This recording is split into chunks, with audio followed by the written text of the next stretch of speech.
السلام عليكم حبايبي، عاملين ايه؟ يا رب تكونوا بخير. النهارده هنعمل افكار حلوه يا رب تعجبكم. الافكار دي كلها موجوده على القناه لو حابين تشوفوها. جبت قطعه من الكرتون وهتجيبي اي حاجه مدوره عندك. انا عندي الطاره دي هرسم بيها نص الدايره،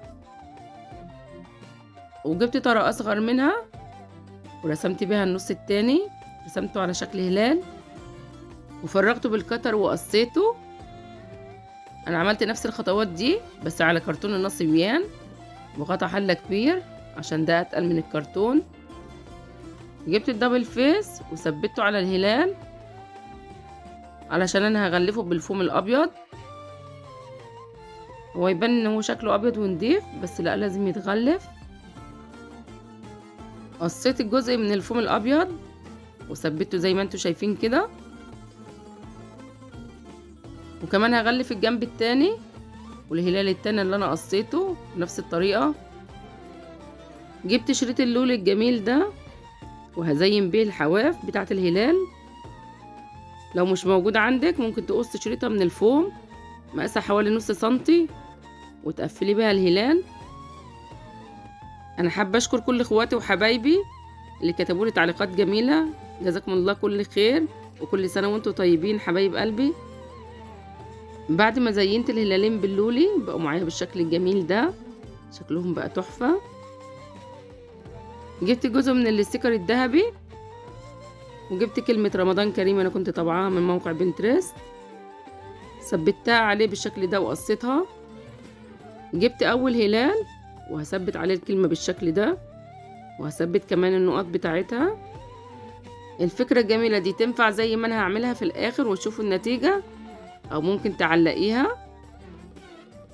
اما الجزء التاني من الهلال انا هثبت عليه الرسمة دي، انا كنت عاملة بيها حمل المصحف في الفيديو اللي فات. قصيت الاجزاء دي من الرسمة اللي في القلب وهثبتهم كلهم بالدبل فيس او الشمع، بس الدبل فيس هيبقى شكله انضف. ثبتهم بقى معايا بالشكل ده. والله يا جماعة شكلهم في الطبيعة روعة، بس الاستيكر ده اللمعة بتاعته بتظلم في الإضاءة.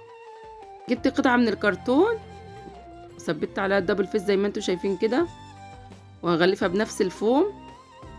بس بعد ما غلفتها انا لقيت عندي قطعة من نصبيان برضو فبدلتها بصراحة بنفس المقاس. المقاس ده كان حوالي 10 في 21 سنتي. وجبت نفس شريط اللولي وهزين بيه الحواف. خلاص انا كده غلفت الاجزاء كلها. انا عندي العلب دي هنعيد بقى تدويرها.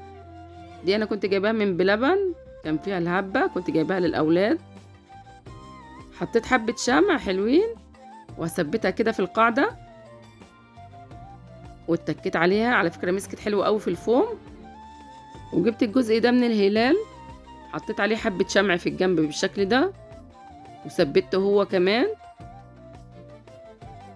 بس يا ريت تحددوا بالقلم الاماكن اللي انتوا هتحطوا فيها الشمع وهتبداوا تثبتوا فيها علشان يثبت معاكم في المكان المظبوط، علشان لو مسك في الفوم مش هتعرفوا تطلعوه.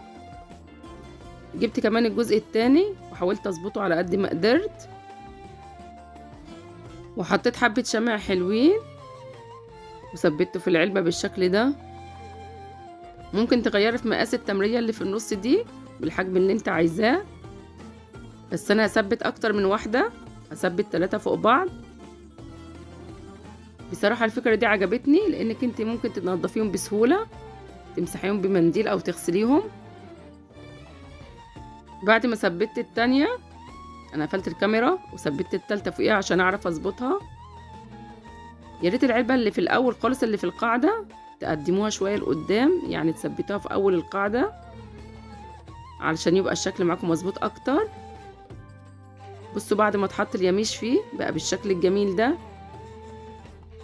شكله والله العظيم في الطبيعة تحفة يا جماعة. وعجبتني اكتر انك انت ممكن تغطي الحاجة ما تسيبهاش مكشوفة، وكمان هتعرفي تنضفيها بسهولة. وعملناها من حاجات بسيطة قوي العلب دي موجودة في كل بيت، وحبة كرتون وفوم. المرة اللي فاتت استخدمنا الكرتونة وعملنا منها حامل للمصحف، والمرة دي العلب عملنا منها تمرية. اما الفانوس السكر ده، دي ورقة انا طبعاها من موقع بنترست، ممكن تغلفها بالسولوتيب الشفاف او الستنسل ده دبل فيس. هتجيبيه من المكتبات، بيبقى نقط كده متعلقة بيه البالونات في اعياد الميلاد.